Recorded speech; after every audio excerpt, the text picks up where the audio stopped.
Thank you very much, and good afternoon to all of you.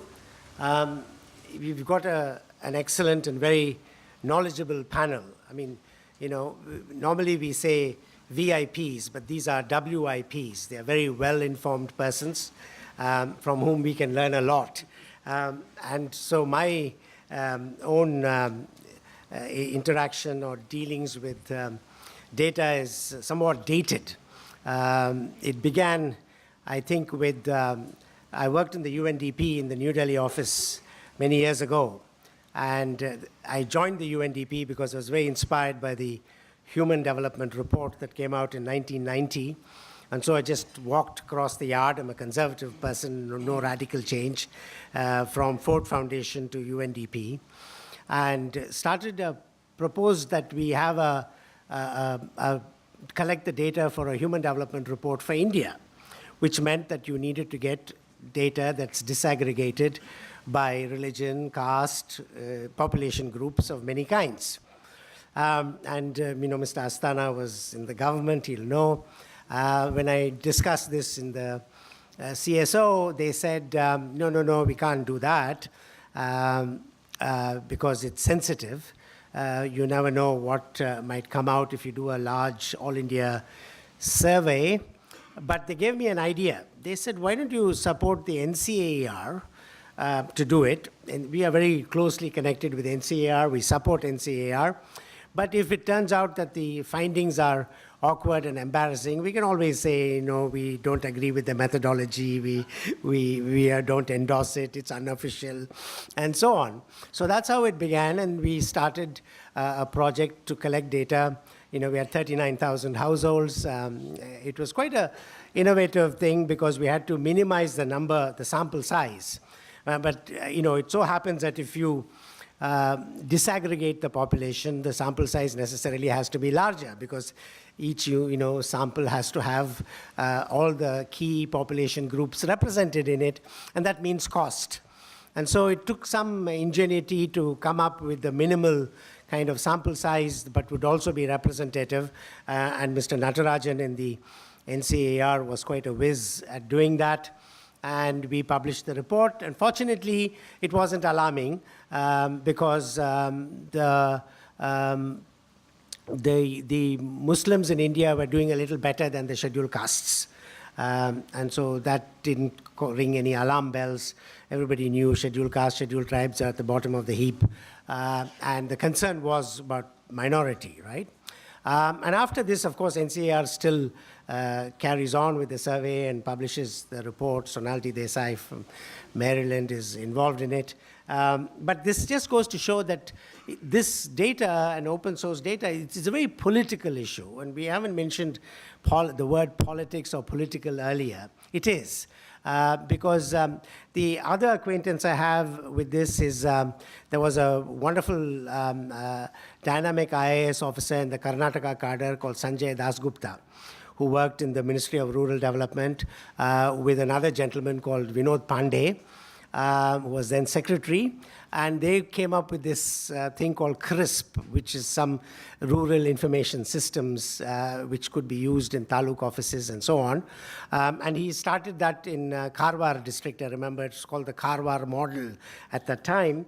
But very quickly it became apparent that this was dynamite because, you see, you could get people walking into the taluk office could get information as to which villages were repeatedly getting funding for primary schools and bore wells because the MLA was from there, and which villages were continually being neglected over a long period of time. And so when people got to know about this, of course, they would get angry and get upset, and this is sensitive. So this data information is extremely sensitive. And so for the government to therefore, it's a very courageous and bold decision to say we will, put out as much of the information that we have out in the public domain, but, it's always with some anxiety. And so even though we have the Right to Information Act and so on, data is guarded. And the other aspect I wish to emphasize is that India produced, in fact, India was responsible for helping the United Nations set up its statistical system with Dr. Mahalanobis, I.G. Patel, people like that. So the standards that we now talk about, where international standards are now being applied to calculate GDP in back years, the origins of those international standards were with our statistical organization that created it. But over time, generally the department and those involved in collecting statistics have been kind of relegated as sort of, all there in some office.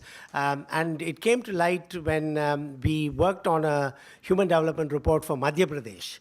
And the statistics officers were amazed that they had just actually been summoned to the secretariat to meet important people. That had never happened before to them, because they were considered to be there. And this one thing that came through was that because they were relegated as a sort of second-class service, they never really, understood what it is that they are supposed to do, or who will make use of what they are doing, right? So if someone does not know why you're doing the job you're doing, you will lose interest in it because you don't see a point or purpose to it. It becomes a routine mechanical thing just to clock in and earn your salary.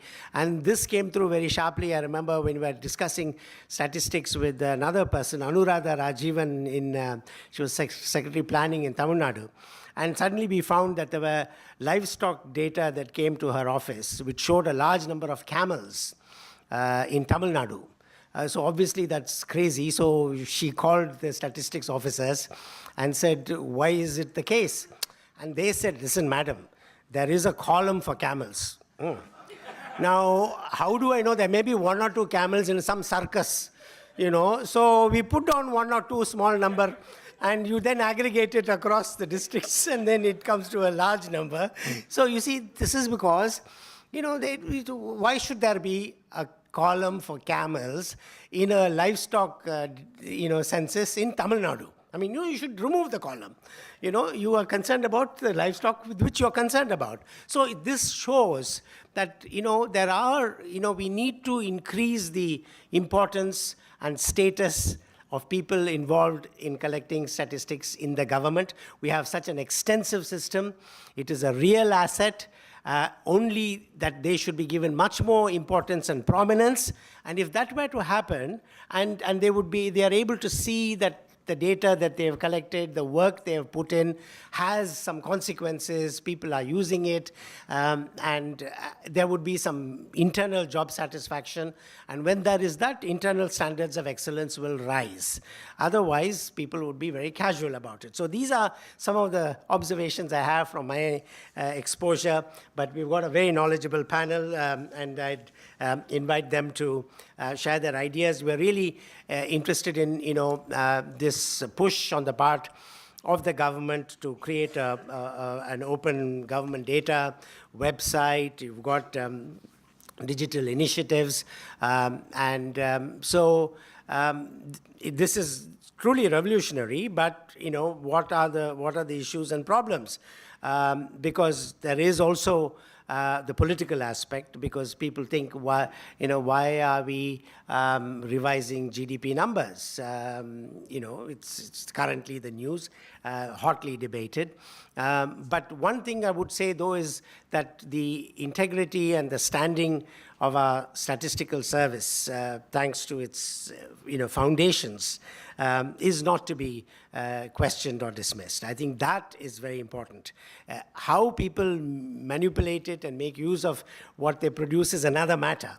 But I think that it must be said to the credit of our statistical system and our census that it does the best job possible under the circumstances. And so that part is taken care of, but the other part, which is, who uses this information, for what purposes, what is the timing of its release, what is the location of its release, all of these become politically sensitive issues. But the ultimate goal, of course, is that this kind of data evidence is used to inform policy and to inform the citizenry, because in a democracy, unless the citizens get to know and make demands on their rulers and hold the rulers accountable, we don't have much of a democracy, not simply routine elections. It is that day-to-day knowledge that citizens get about what government is doing,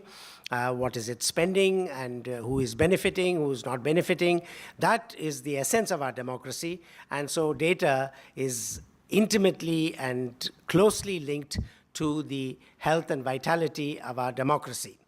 And so over to you, sir, for your observations. And then we'll go through a few preliminary remarks by each of you and then have a conversation as has been suggested.